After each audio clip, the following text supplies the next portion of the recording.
Hi class, this is Mrs. Kinder. Sadly, I have gotten a very bad stomach virus and will have to miss again on Thursday.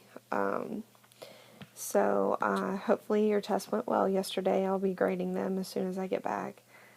In order to try to avoid falling behind, I went ahead and recorded your lesson for Thursday.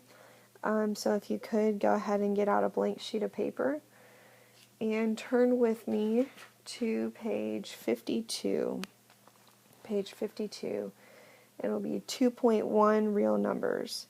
And Miss Steinke, especially for this lesson, you'll probably have to pause a couple times so they can write down all of the notes. Now, with real numbers, the first thing we need to go over is some vocabulary. It's too much to write out, so I need you to read along with me underneath Build Understanding on page 52. Alright, now, whenever we think about numbers, we always think about them in terms of 0. Where do they fall in relation to 0? So any number to the right of 0 is positive. I know, that just blew your mind probably, but yes, it is positive. Also, any number to the left of 0 is negative. And anything in between, too. So we're talking about fractions, decimals, it doesn't matter, okay? Now that leads us to the next topic. Underneath, you'll see in bold rational and irrational numbers.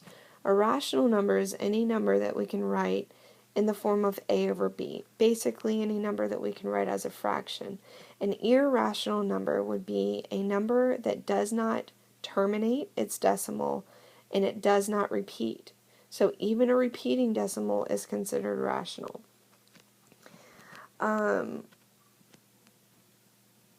Together, rational and irrational numbers all make up real numbers. So real numbers is another term you need to know.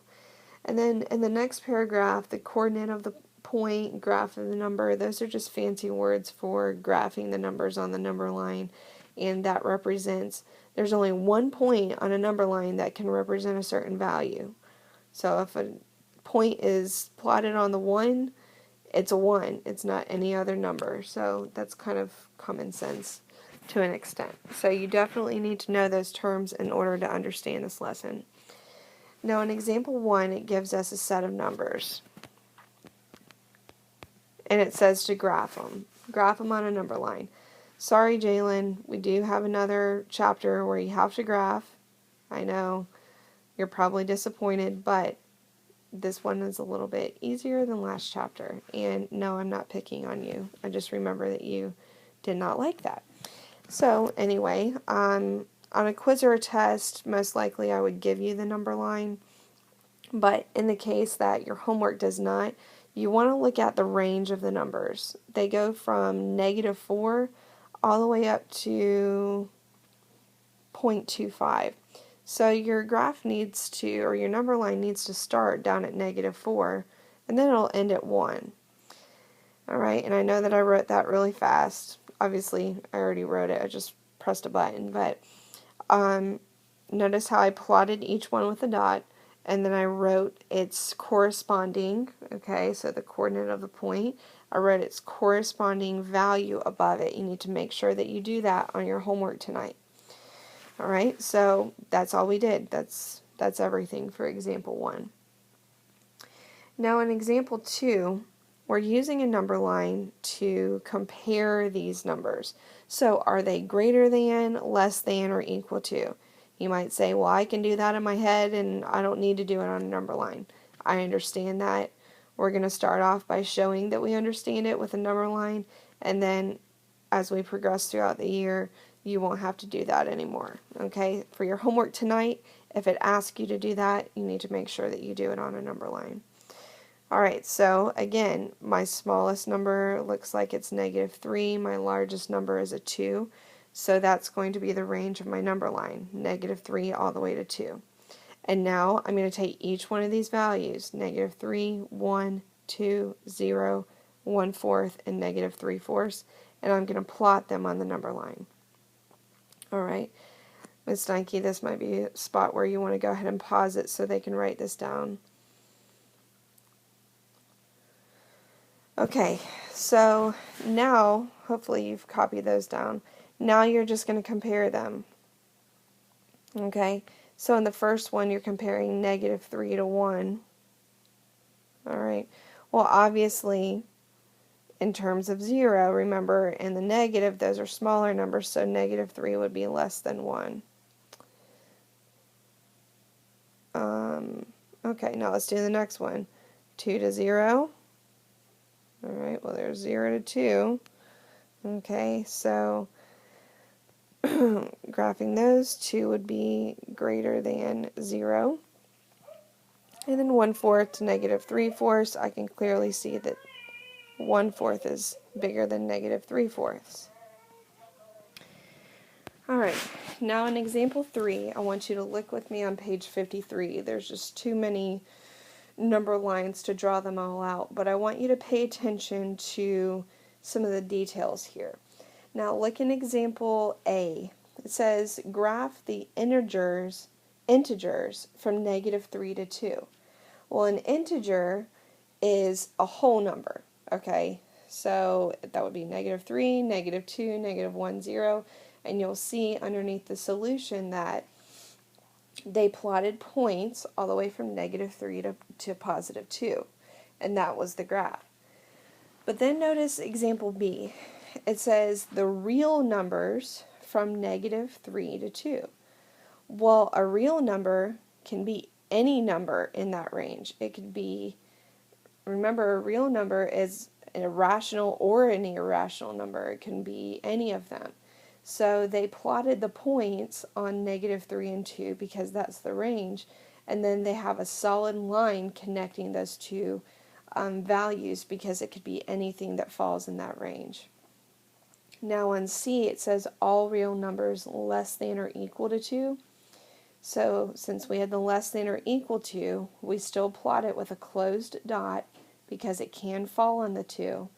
And then we draw a solid line, and you'd probably want to go 3 or 4 numbers out at least, with an arrow on the end indicating that it goes on to infinity.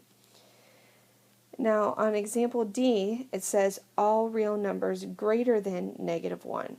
Well, since it's just greater than, we need to plot that with an open dot, and again on the value, and then since it's greater than, we're going to draw our arrow to the right with a solid line and an arrow at the end.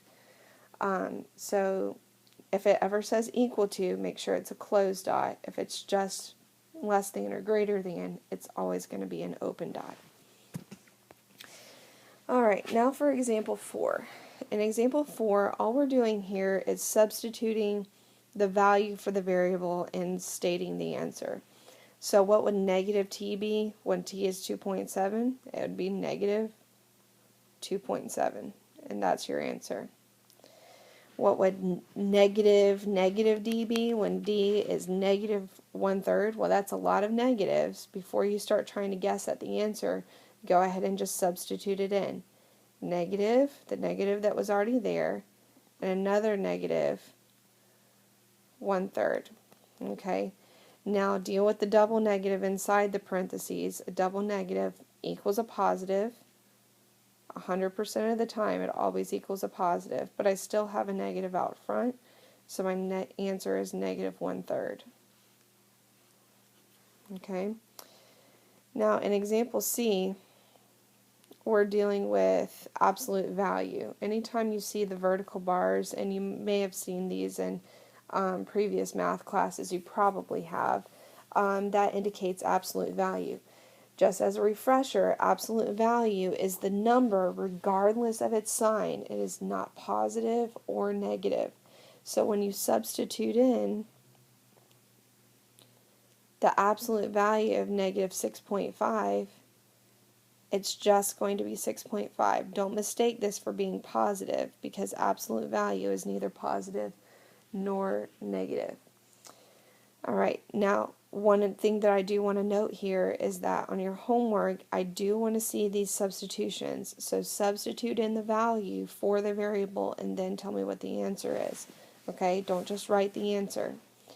Now in letter D, we have negative absolute value of negative n. Again, don't try to guess at the answer. Go ahead and do the substitution first. The absolute value of negative 12 is just 12, but then we still have a negative out front, so our answer is negative 12. Alright, and if you understand that, that's everything you need to know for 2.1.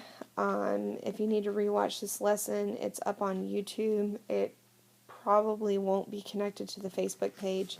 Just remember you can search my YouTube channel, Amanda Kinder, and find the videos. This one will be labeled LA Math 2.1 Real Numbers. Hope you all have a great day, and hopefully I will see you on Friday.